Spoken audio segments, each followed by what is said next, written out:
We simply don't know how many people have coronavirus. Gotcha. And the only thing I can tell you without a doubt is it's a lot more than we've counted.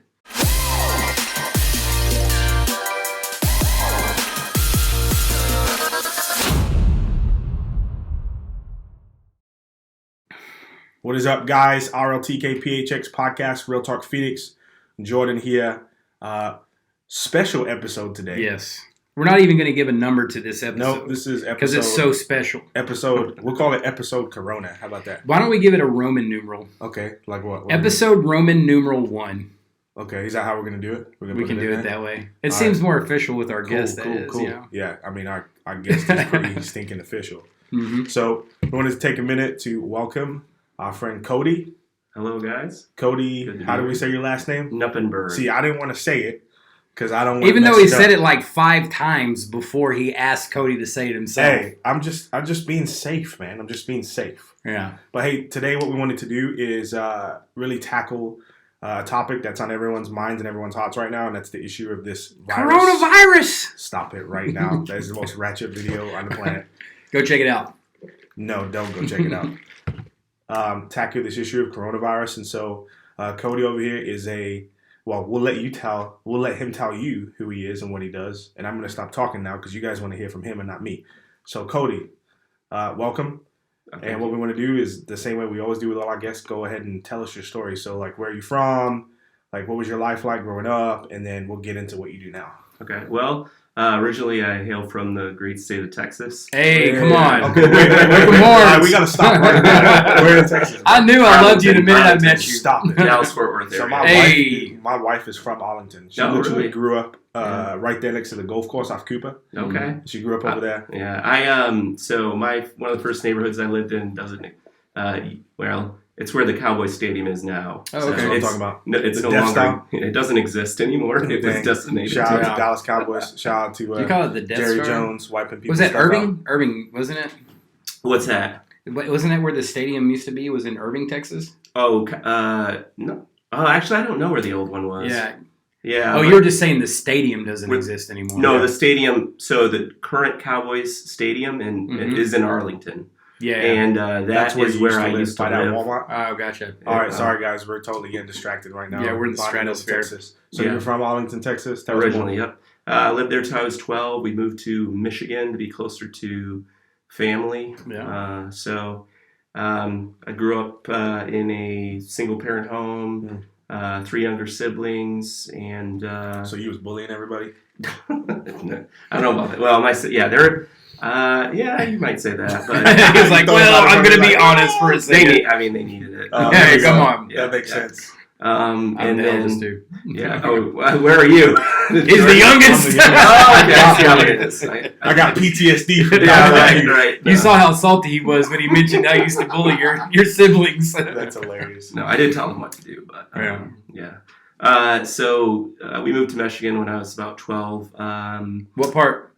We're on the hand. So I am in the Holland, Michigan is near Grand Rapids. If you know where Grand Rapids is on the West Coast, it's probably about half an hour away. Okay, cool. So that's where I spent within a radius of Grand Rapids is where I spent most of my life. Is it Hope College that's over there?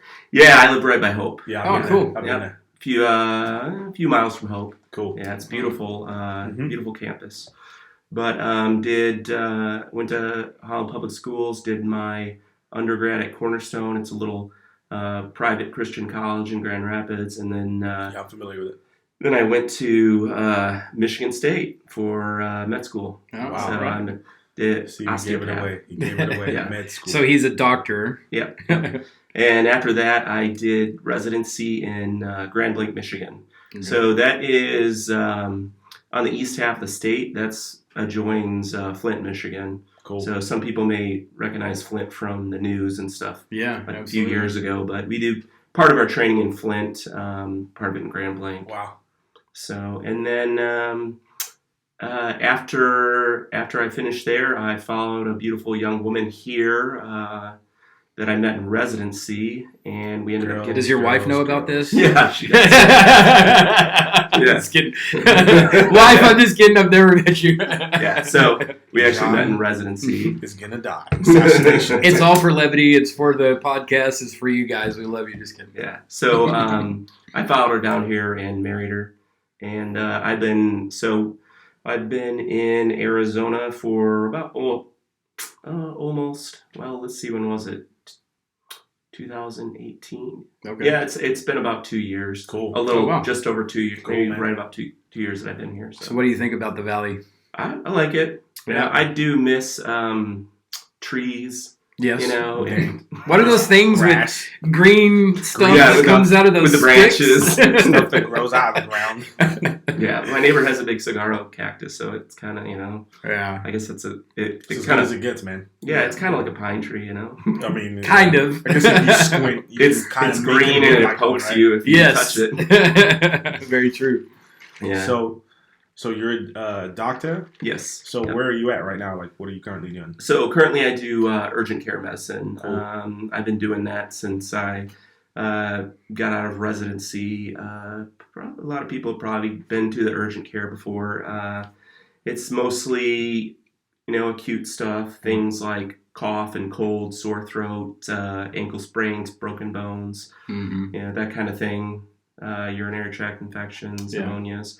Occasionally we get something serious, but mostly, we direct that stuff towards the ER. Yeah, ship it out. Yeah. You guys get out of here. What are you doing? Yeah. Yeah, So, for sure. Do you come from like a history of doctors in your family, or are you a first generation doctor? I am first generation Wow. college graduate. So Oh, Wow, that's awesome. Really? Yeah. So like first generation to ever go to college. Wow. Yes. So what That's made crazy. you land on being a doctor? I think there's a few different things. I always liked sciences and stuff Mhm. like that. They were interesting to me. Part of me wanted to do, and I still do, want to do mission work when I was younger. Oh, okay. I met a missionary when I was at a summer camp, and I just thought that's how I pictured myself. I was like in middle school, but like that was kind of the dream. Like helping people. Yeah. So, of course, we're not there yet. I'm still having my indentured servitude, which is student loans. I still owe the banks. Man, so that's a whole different conversation, man. Yeah, it is. You brought up two things, and I'm like, damn, we could talk about Flint, Michigan, and now student loans. Yeah, both of those things. Yeah, those are both great. Well, thankfully, I got a sugar mama, so I'll be okay. But what does she do? Come on. She's a family physician too. Dang, bro, that's right. You said. And does your wife know about this person as Yeah, well? no. Yeah. I'm assuming that's his wife. But yeah, so I'll be indebted to the banks. Own me for a few more years. So, So you're just stockpiling everything on that, right? Get rid of it. Yeah, that's awesome. exactly what we're doing right now. All right. Well, let's get to the juicy stuff that everybody wants to hear. So, what do we need to know about this virus? Okay, so coronavirus has been around for a long time. Some of the younger listeners may not remember them, but there was a couple viruses. The SARS virus and the MERS virus, those were both coronaviruses. Okay.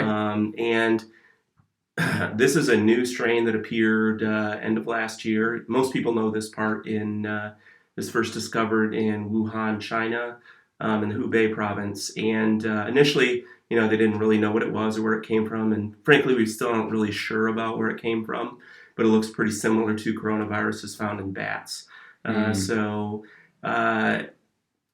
The Chinese government did their best to keep it from getting out, but obviously it did, and now it's here. So the main concern with coronavirus is high mortality rate. Okay, so what's the likelihood that if you catch it, you're going to die? And it appears to be pretty high. And I say appears to be because we don't really know. We have limited data. So is that because it's a new strain of the virus? That plays into it, yeah. Because it's a new strain, we didn't have. Basically, we were creating a way we were new testing from scratch. So, for example, influenza. Every flu season, we know that influenza is coming. We don't know. We have to try to predict which strains are coming based on which strains we see in Australia. So wow, so we basically predicted based off of what's happened on the other side. Yeah, so in the summertime, I didn't know that. in the summertime in Australia, it's wintertime. and they're having their flu season. And we predict, based on what's the most prevalent strains there, we predict which strains are coming to us in our flu season. And based on that, they then grow those strains in chicken eggs, and like millions and millions of chicken eggs, they grow the virus. And then they kill it, and then they chop it up into little pieces, and then they inject it into people. Really? So that your immune system can learn to recognize it.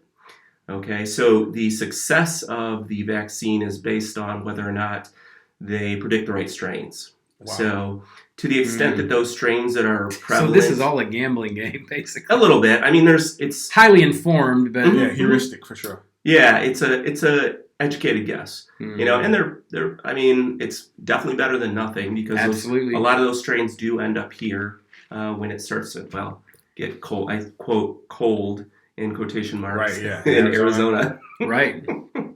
But we're having a pretty. I would say we're having a pretty aggressive influenza season this year. It was bad this year, man. Yeah, I mean, I've seen a lot of cases. I mean.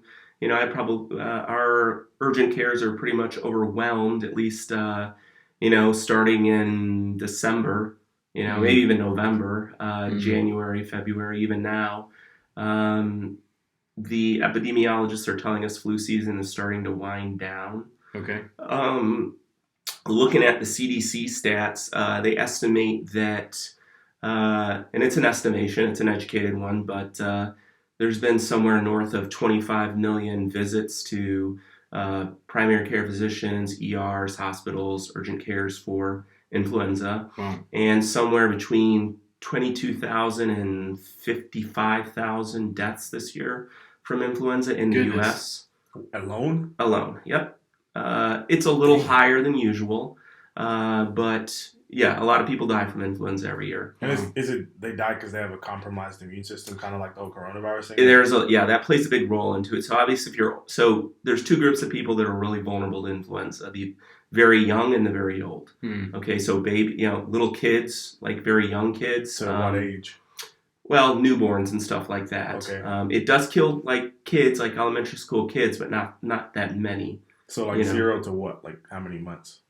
I mean, I don't think there's really a cutoff. Okay. If they're young, the younger you are, it's kind of on a scale. Like the younger you are, the bigger threat it is, especially those first 6 months, before they can get their first flu shot. Okay. So they have they've never been exposed to influenza before, and they can't have a vaccine, and then when you get older, your immune system gets weaker, and you get more, medical health problems, heart failure, kidney failure, liver failure, emphysema. Emphysema is a big one that's going to, if you get flu, that's not good. COPD. And the ICUs fill up with elderly people every winter from influenza complications. Back in 2009, 2010, there was a novel strain of influenza A called H1N1. Yes. Yep. And that one, they estimate, killed worldwide around 500,000 people. Wow. So over the course of 2 seasons. But why do you think that people aren't worked up about that, but they are worked up about this, the coronavirus? Like, to me, it doesn't make sense, the sudden panic over this, in that, like you mentioned, we've had rare outbreaks of diseases before, or new strands, and there's not this sense of panic that we're sensing right now. Could you speak to some of that? Like, is there reason for panic? Or? Well, there's a lot of factors that go into it, and some of it's, like you said before, we just don't know, Okay. So if you look at places like Italy, where there appears to be extremely high mortality, that's pretty scary. Okay. If you look at South Korea, mortality rate is still high. It looks to be around just under 1%. 1 in 100 people. That's still high, but that's much more. I think that's probably much closer to the reality of the matter. We simply don't know how many people have coronavirus. Gotcha. And the only thing I can tell you without a doubt is it's a lot more than we've counted. Why do you say that? I suspect, and I think a lot of other providers I've talked to, they were seeing cases of coronavirus for weeks before we. So let me back up. So testing is probably the biggest thing. Gotcha. Okay, so if you've been following this, you probably realize, people have talked a lot about testing with the CDC, and maybe the CDC messed up and stuff like that. The drive-through testing places? Yeah, so that's actually a great thing. The drive-through, that started in South Korea. They were hit with, a few years ago, they were hit with, I think it was MERS, another coronavirus, and they were hit pretty hard. And so they developed some infrastructure to deal with it. And when this one came around, they were able to ramp up testing really fast. And basically what they did was they tested everyone and their brother. They tested they tested and tested. And one of the things that does is, so how do we determine death rate? Okay. Basically we take the number of cases and the number of people that die, and we divide the number of people that die by the number of cases, and you get a death rate. Okay. So in Italy, it looks to be around 4%, wow. Which is high, 4 in 100 people, 1 in 25. Okay. Yeah. In Korea, it looks to be 1 in 100. Now, the question, a good question is it, is there a reason Italy, people are dying more in Italy? Well, or is that number real? Is that percentage real? Mm-hmm. And I don't think there's anyone out there, any experts, epidemiologists, saying that it's really around 4%. I don't think anyone really believes that. What happens is when you have a limited number of tests, you test the sickest people first. Mm-hmm. Okay? So if you only test dead people, you're going to have a horrendous death rate from the disease, right? If you only test sick people, like people who are really sick, you're going to still have a pretty high death rate. Right. And in South Korea, they didn't just test people who were really sick. They tested everyone. Even the healthy. They counted all the healthy people who had coronavirus. Were there people who appeared healthy that actually had the virus? Absolutely. There were people with no symptoms at all. So there could be people right now who think, hey, I'm fine, but they're actually carrying the virus? Yes, that's true. So, wow. I don't know. I don't remember the exact details of it, but one of those cruise ships that was off the coast of California, when they finally took people off, they tested everyone, and there were about 600 cases, people positive on the ship at that time, and half of them had no symptoms. Wow. So yeah, if you're not, with influenza, it's a lot easier to estimate how many people have it because they all hate it.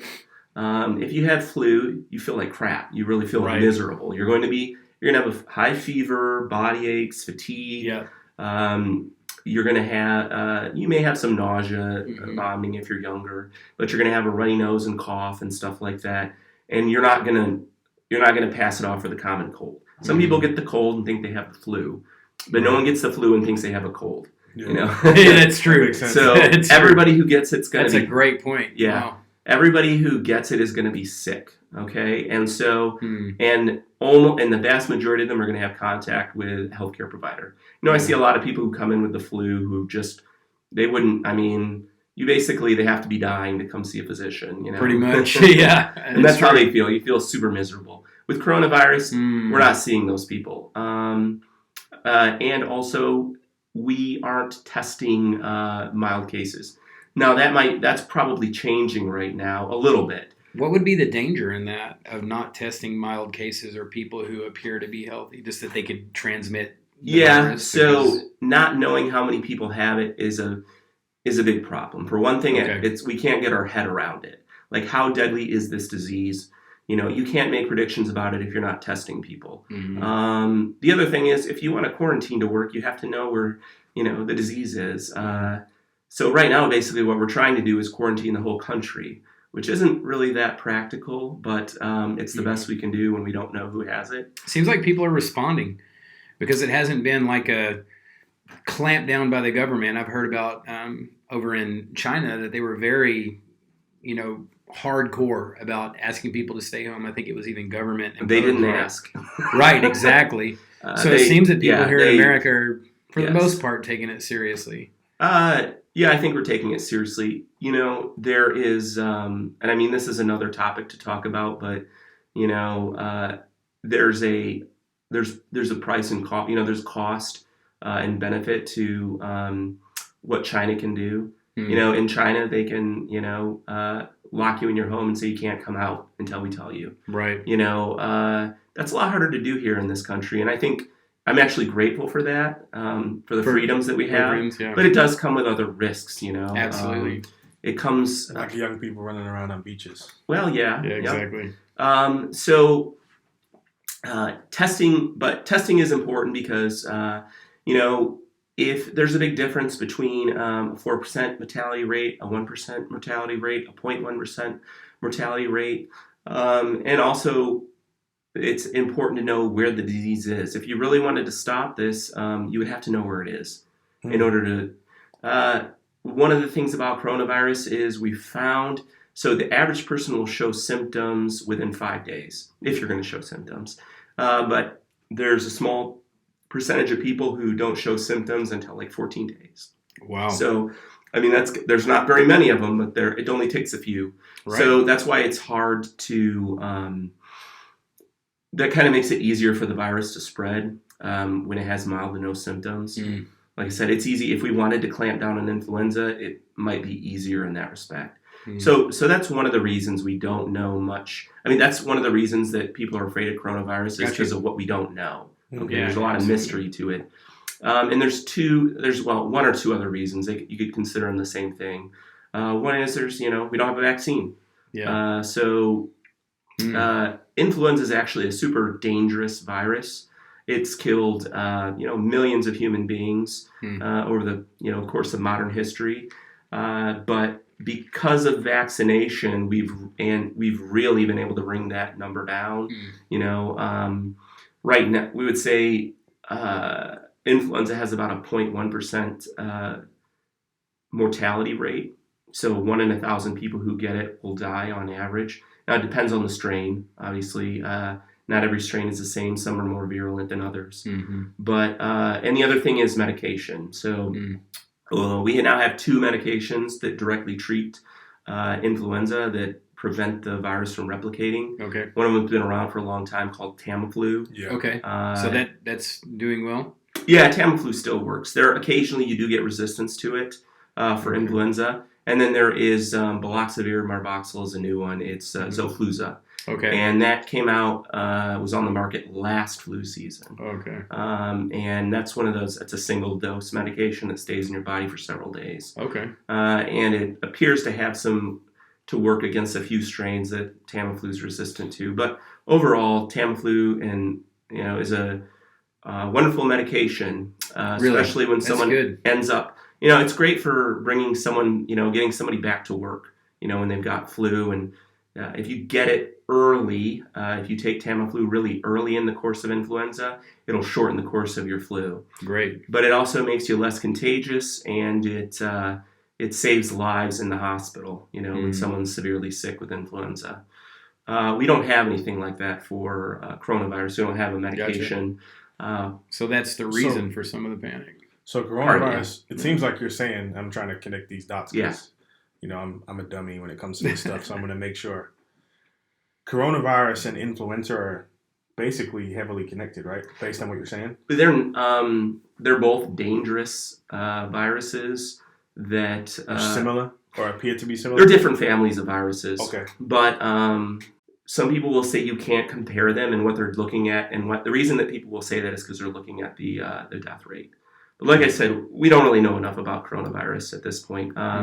And I would never underestimate influenza. It is a deadly virus. Okay. For most people, if you're young and healthy, it'll just make you miserable. But it does, the thing about influenza is it will kill, a 16-year-old, Wow.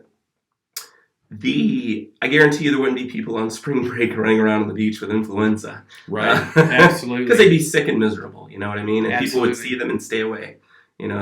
Absolutely. It's true. So, 100%.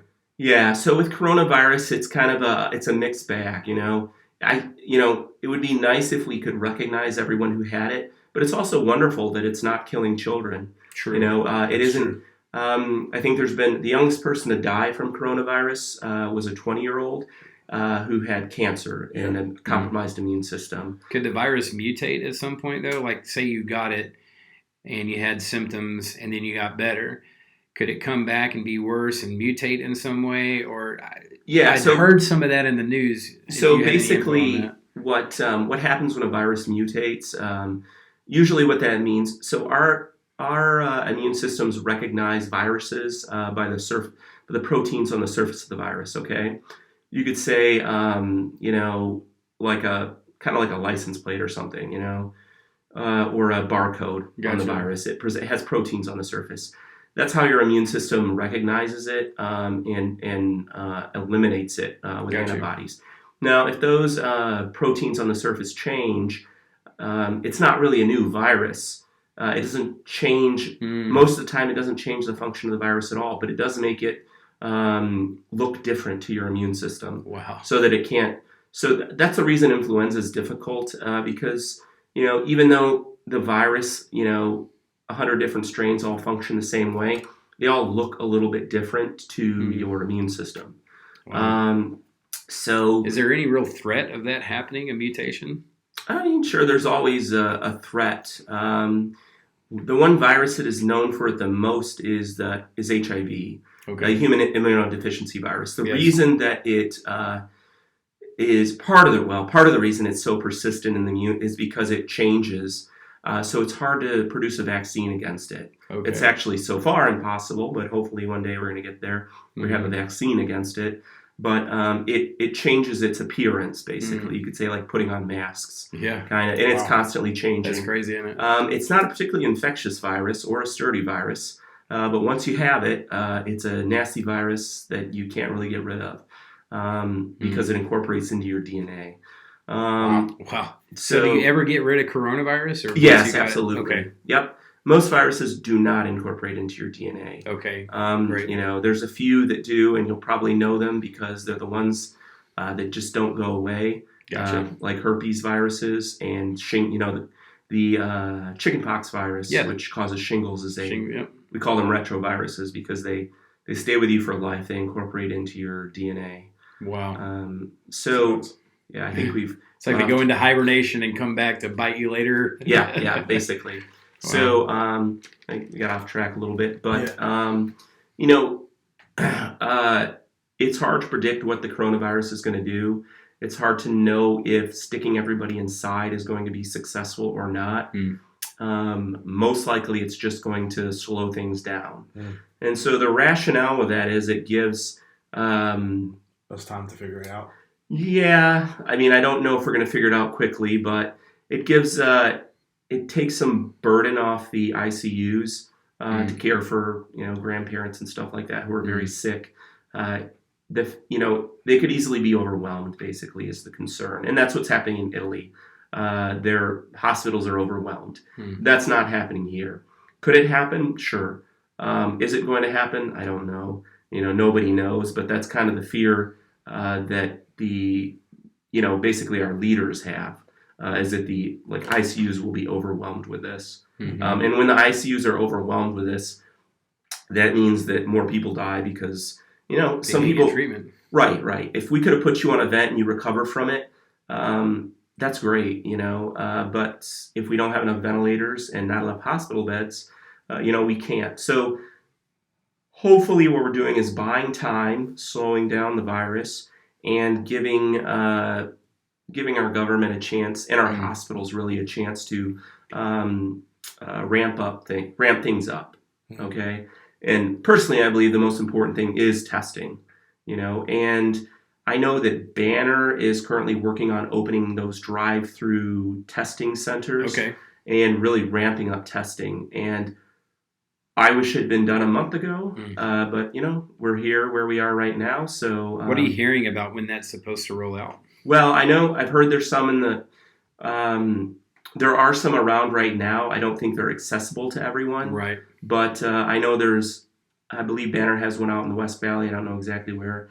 They were supposed to have one open this week. I don't know if that's happened because I don't get all those details. Where are people supposed to go to get this information as to where these things are at? Just Google it or? Well, yeah, you can do that. So finding out where these drive-through centers are going to be right now, you're just going to have to keep watching and waiting and seeing, because it'll be in the news when it starts happening. Okay. But, right now, I don't know of one good place to find out where those are going to be.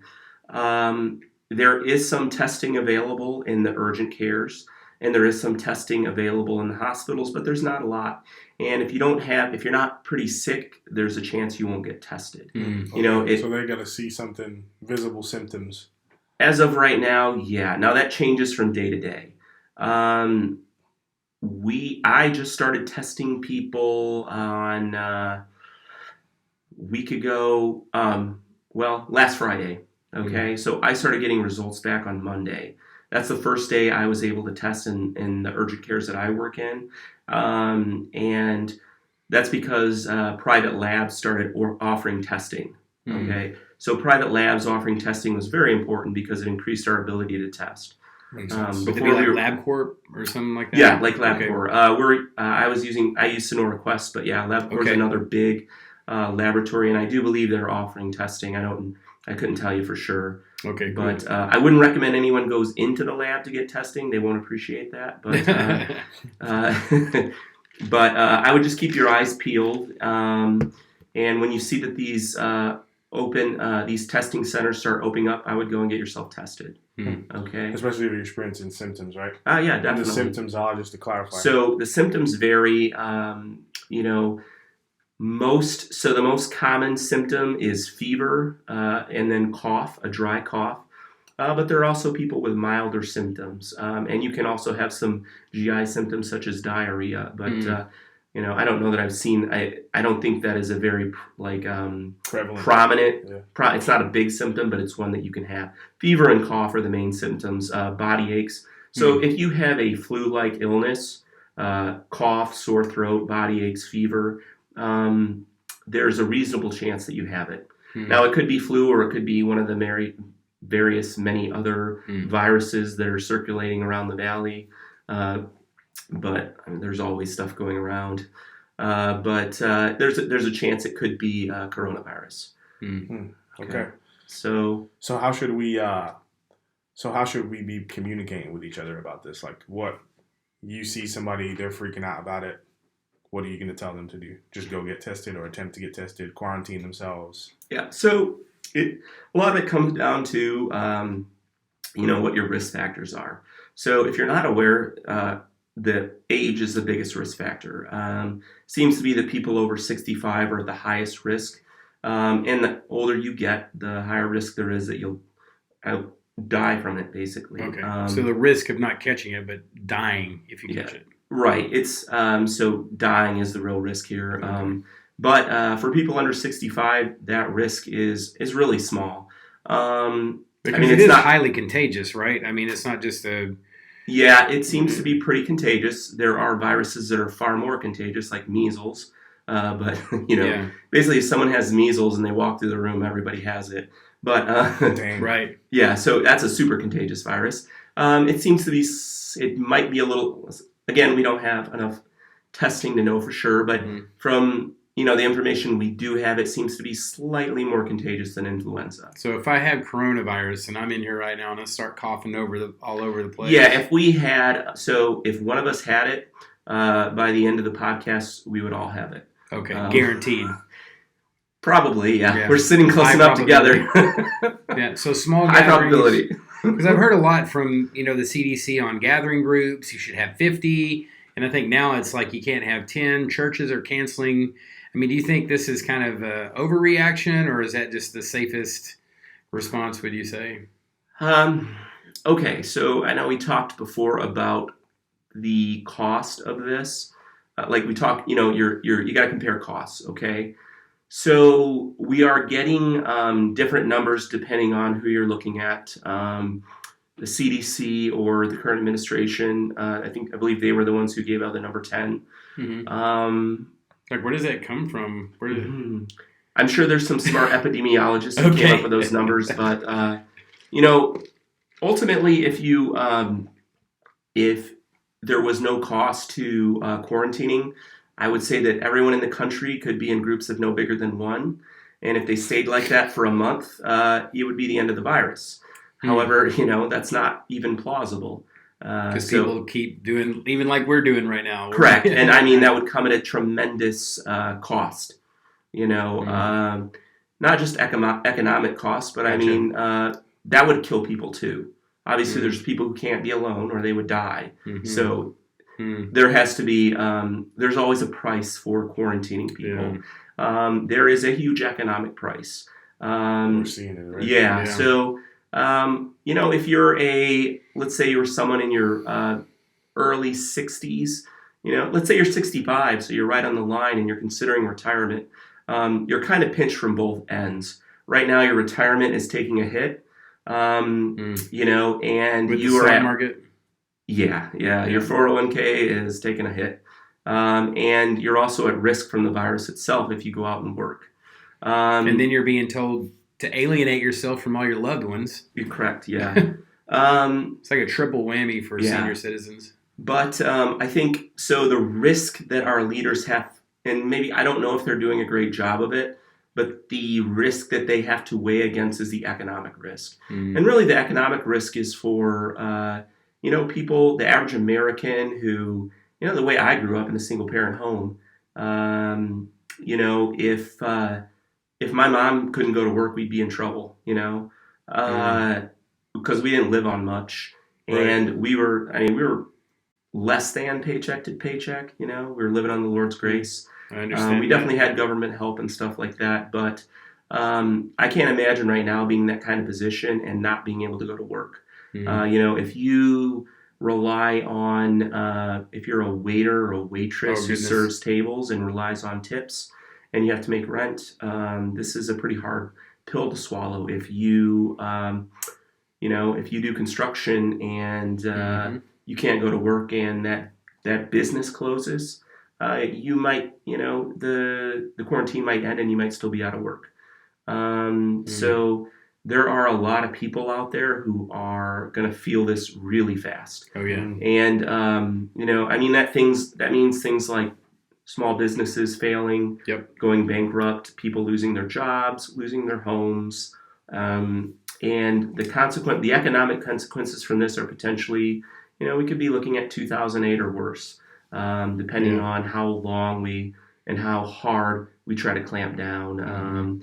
If we stick to groups of 10 for a few months, I don't really want to think what that would do to us. And that's real. I mean, that has serious consequences on people. I think even though I'm a physician, I really look at the economic impact of this more as being the thing that hurts the average American. Just how it affects them mentally and. And I know a lot of your audience is pretty young, but a hurting economy right now is definitely not good for them because they're going to be the first ones to feel it. Those are the people doing. They get fired first. The young people. Yep. It's the teenagers and the people in the early 20s who are going to be the first ones to lose their jobs. They're also kind of the first ones to be asked to do the most risky stuff, I've noticed, or prone to do the risky stuff. Well, they're the most reckless among us, so, Yeah, speaking of that, like I mentioned earlier, we got a bunch of young people running around on beaches and taking flights and all those different types of things. So as a doctor, what would be your recommendation or word to them? So, I think we need a measured approach to this. I don't believe, previous generations have dealt with bigger risks than us. Coronavirus is bad, but in the scheme of things, a lot of our politicians are talking about wartime and World War II. Right. But, it isn't like World War II. Not yet, anyways. Well, I've heard a lot of rhetoric against China right now.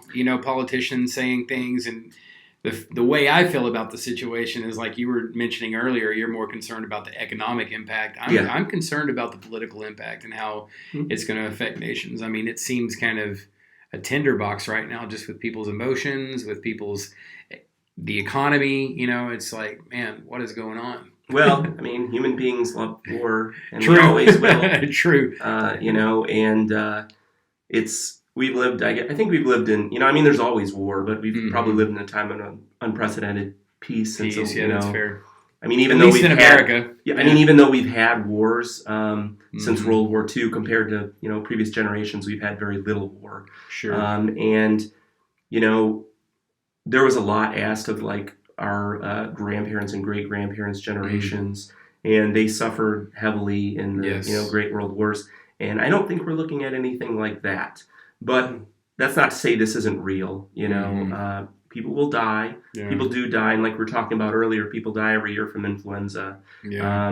The hundreds of thousands will die this year from influenza. I think the latest numbers on coronavirus are 10,000 deaths worldwide. Goodness.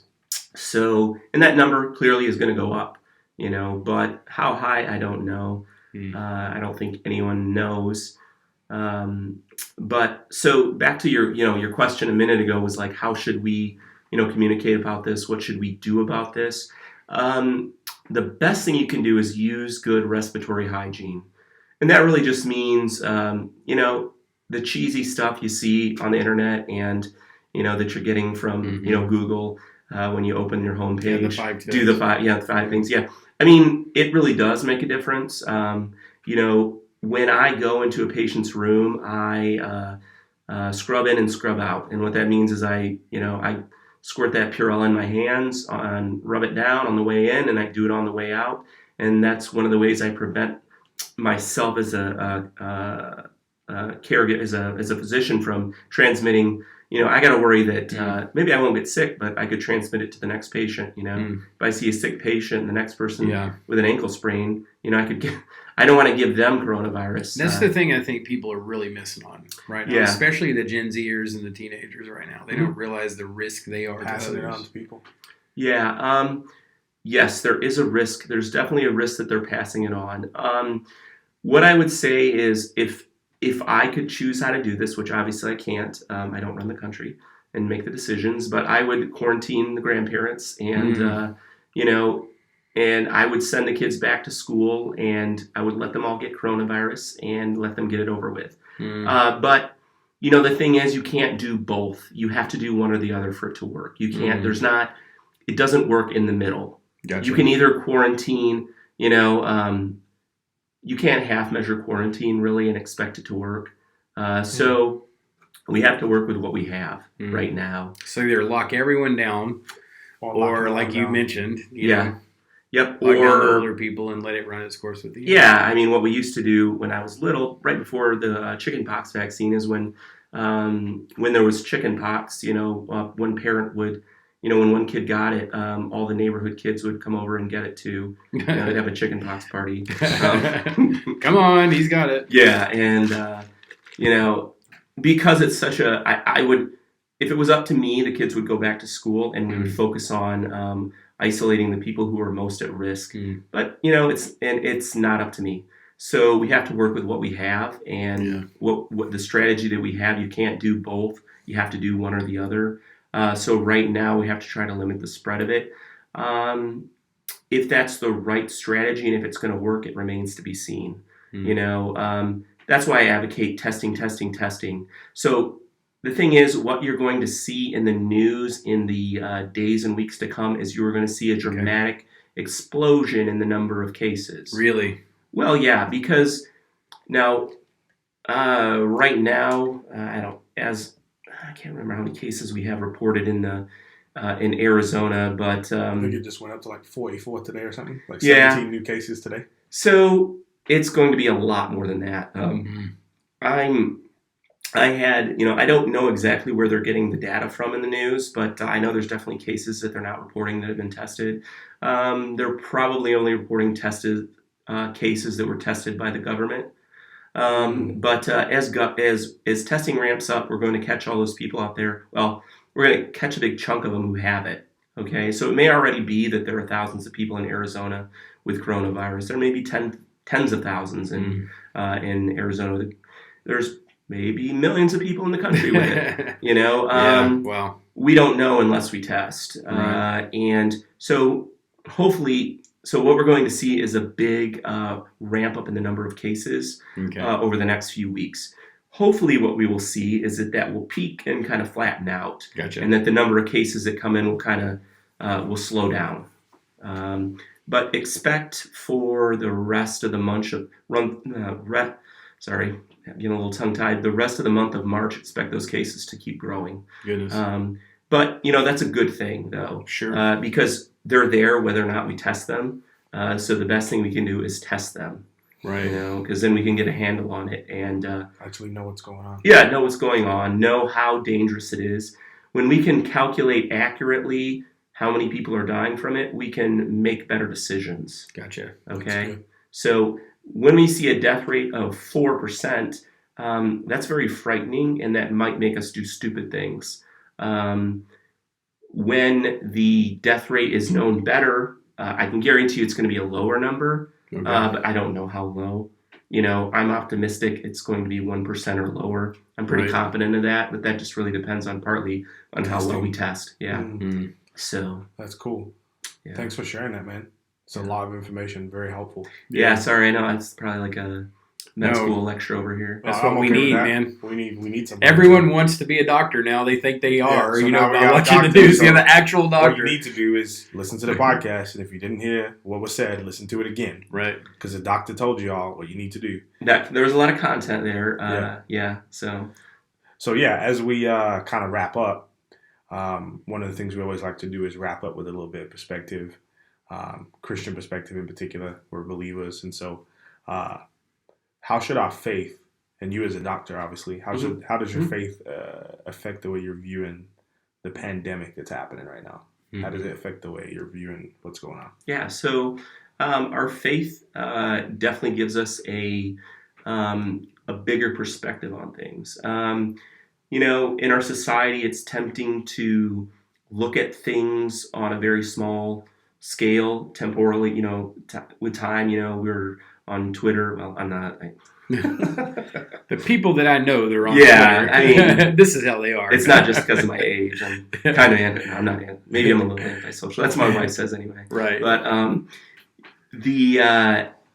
we tend to not see history, and the younger you are, the more natural this is. This is, for some people, this is the biggest disaster that's ever happened in their lifetime. Right. There's plenty of people walking around today who've seen much worse things than that. Mm. There's probably still a few people around who've seen, who lived during the Spanish flu, that was 102 years ago. Mm. Not that they probably remember it, but so the first thing it does is it really gives you perspective.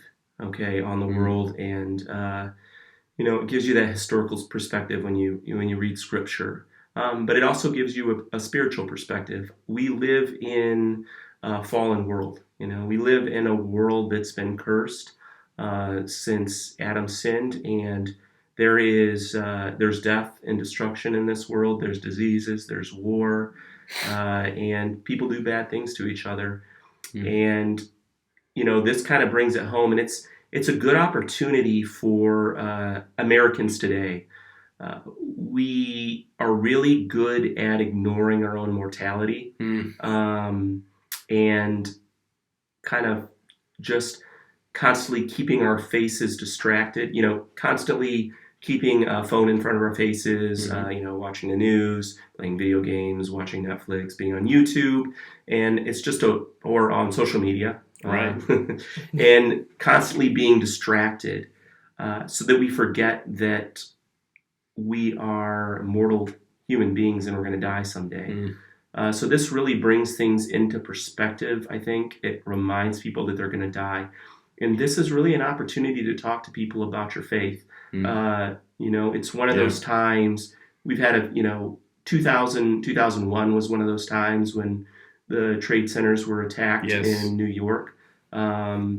This is one of those times where people are uniquely open to hearing about the gospel. That's good. And one thing as Christians, we realize unless the Lord returns soon, we're all going to die someday. And it's this is if coronavirus probably isn't going to be the thing that kills you. But you are going to die someday. So, and when you really think about that, you can spend more time with God and thinking about the things of God and being a light in this world. And there's plenty of opportunities right now to be a light in the world. Yeah, and another thing is we don't put our hope in medicine. Like I would like a lot of testing to happen, and I would like us to come up with a vaccine or a drug. but my hope is not in that. It's not even in the stock markets. It's not in my job. It's in the God who saved me. It's in the promise that someday I am going to live with him in eternity, that I'll have a new body that's incorruptible, that I'll live on the new earth. That's really where my hope is, because if your hope is in a vaccine or a treatment for this, something's going to kill you someday. It may not be coronavirus, and it probably won't, but something's going to kill you someday. So now's a good time to think about that. Not to be morbid, but to... It's the truth, man. Yes, but it's the truth. It's the truth. And if you are a Christian, you don't need to be anxious about this, because we know how it ends. We know, I don't know every chapter in the book, but I know the last chapter, and I know that I will be with God someday. And, I'm going to get there somehow. Yeah, that's good. Man, that's a great point of view. Yeah. Thanks, Cody. Really appreciate your time, man. Thank you for coming on and sharing with us and educating us, because we needed to be educated. I think this is the least amount we've ever talked about. Oh, bro. I literally sat there like, I'm not going to go open up a practice after this or anything. But so, no, it was really great info, man. Thank you. So, yeah, hope that was helpful for you guys. RLTK PHX, Real Talk Phoenix podcast. We'll be putting this bad boy out. Find us on Facebook, LinkedIn, Twitter, Instagram, YouTube. I got them all that time, right? Yeah. RLTK PHX. We're grateful for you guys. This was something we just wanted to do for you in this season, as we're all kind of thinking about how to talk about this thing and how to respond to this thing, and then remembering where we need to put our hope. And so hopefully this is something that will spur on conversation for you. Maybe we want it to be the beginning, not the end. Engage with us. We want to continue to dialogue about this. We love you guys. Talk to you soon. Peace.